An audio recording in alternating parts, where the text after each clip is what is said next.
Hello and welcome. In today's video, we're going to be talking about 5 things I wouldn't weld without. Welding is a process that actually begins before an arc is even struck.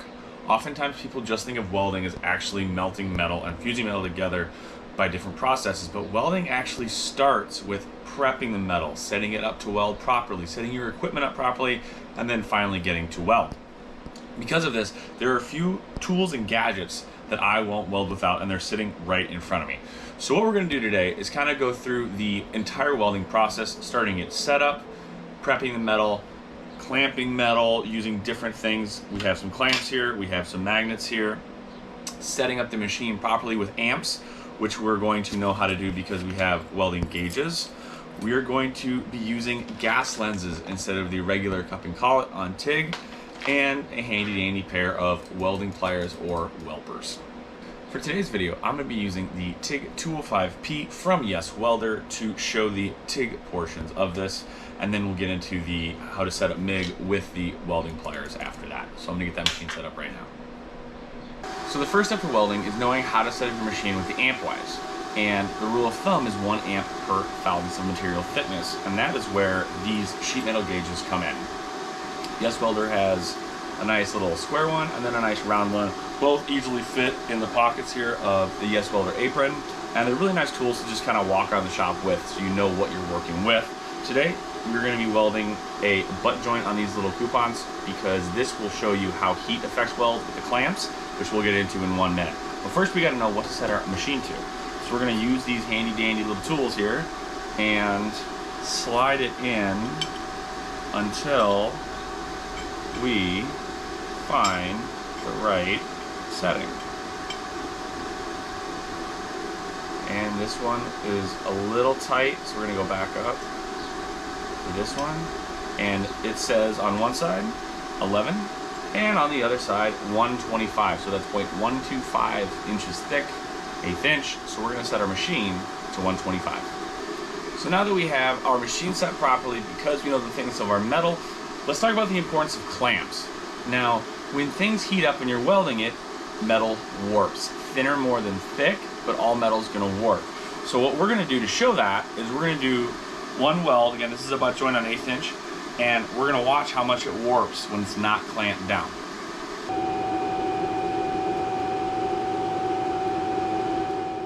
As it cooled, it actually picked up a bit and warped the metal. So what was once flat is now not. Now, this is a big problem you're going to run into if you're not using clamps. The other thing I want to talk about is we're using a standard cup and collet right now, and you kind of get this like smoked out look to the weld a little bit because the gas coverage isn't great. So I'm going to take apart the cup and collet and discuss why that is. So underneath the cup, and before we get to the collet, we have what's called the collet body, and this is actually what the gas flows through, these little holes. And as we can see, there's just 4 of them, which means gas is going to come out of here and get forced out the end of the cup. But because there's nothing in the middle here, it's only kicking out 4 streams, which can become turbulent and not give you the best gas coverage possible. So let's compare this to a gas lens.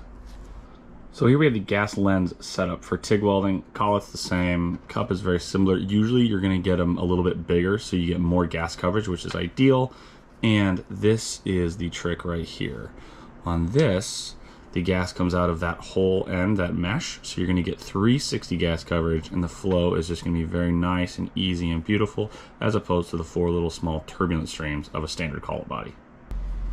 Now I have our gas lens set up, which also allows, because of the extended gas coverage, you can run a bit more stick out on your tungsten, which allows you to see the arc and puddle better. Now what we have going on here is a proper welding setup, right? We've used a clamp to make sure our bottom piece is going to stay put and not warp. We're using a welding magnet to make sure this piece stays 90 degrees to the bottom and also doesn't move. We've got our gas lens set up, which also allows us to run a bit more stick out. Because of the better coverage, you can run your tungsten a little bit longer, which allows you to see the puddle and the arc more cleanly than a standard cup, collet, and collet body.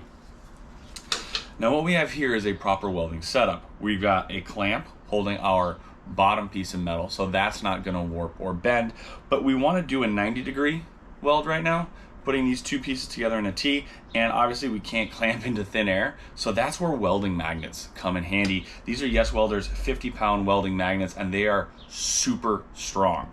So what this is going to do is ensure that this top piece doesn't warp, flex, stays the correct angle during the welding process. You could probably get away with only using one, however I like to use two just to make sure. There's a lot of heat and energy going into some welds, and I really don't want things to move. So with this setup dialed in, we're gonna run another weld.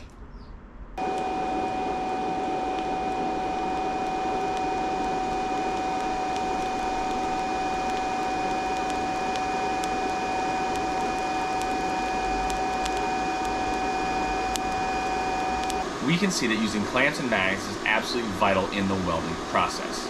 We started off with ensuring our amps were correct by using a sheet metal gauge. We ensured that our gas coverage was great, and we saw that on this second weld using the gas lens, you get a more shimmery, nice weld, as opposed to more the smoked out look of a standard collar body.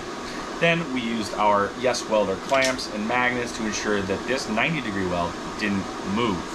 Now lastly, there's one more tool that I would not weld without, and that is these guys right here, the Welper's welding pliers. Now I'm going to put away the TIG 250P Pro and pull out one of YesWelder's MIG welders and really show you what all these different notches on the Welpers do and why these are going to be essential in your welding outfit. Here we have the MIG torch for the MIG 250 Pro from YesWelder, and I've been welding a bunch with it, and I just want to kind of disassemble it, clean it up, make sure everything's still looking good on it, and that's where the Welpers really come in handy. So this piece is still hot because we just welded it, so it's nice to have our Welpers handy and our YesWelder apron to move hot metal around our table. And now we're going to want to take apart this MIG torch. So this part here at the bottom, we're going to use to start. These pieces on the MIG torch can sometimes get kind of hard to get off and tight over time. So having this tool to loosen them up, spin them off, is really nice. Next, we're going to use this piece right up here to take this off and get this loose.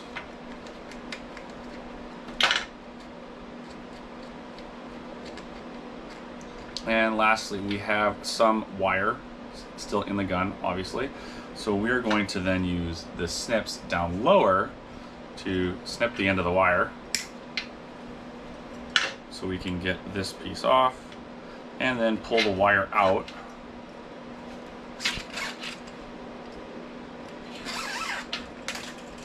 And now we have a fully disassembled MIG torch, and we can start looking at every individual piece to check to see if it needs any servicing or replacing. So we can look down here, and if there's any welding leftovers kind of in there, we're going to use the end of this right here to just run around inside of that and clean that out.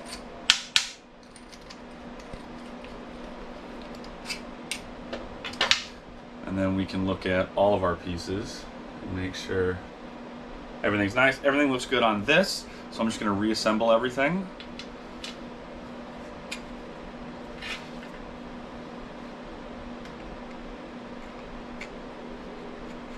And assembly is going to be the same as disassembly, just backwards, so screw that in, and we're going to use this top piece to tighten that down. And then same here, get that nice and there, and then give it a couple on this bottom.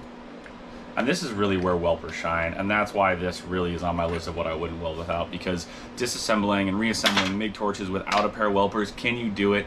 Yes. Is it 100 times easier with Welpers? Absolutely. So there we have it, folks. The 5 things I would never dream about welding without: sheet metal gauges so we know where to set our amps. We got gas lenses for TIG to make sure our gas flow is nice and even.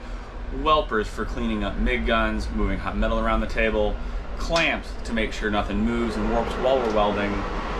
Magnets to make sure nothing moves and warps while we're welding. And then lastly, we are done welding for the day, and as you can see, we've got little pieces of metal all over our welding table. And lastly, I'm just going to take a magnet and kind of just move it around the table to clean up all these little tiny shards and other things that kind of get in the way, and just, you know, make sure next time I start to weld, everything's nice and clean. You can check out all these products on YesWelder.com, and until next time, enjoy welding with YesWelder.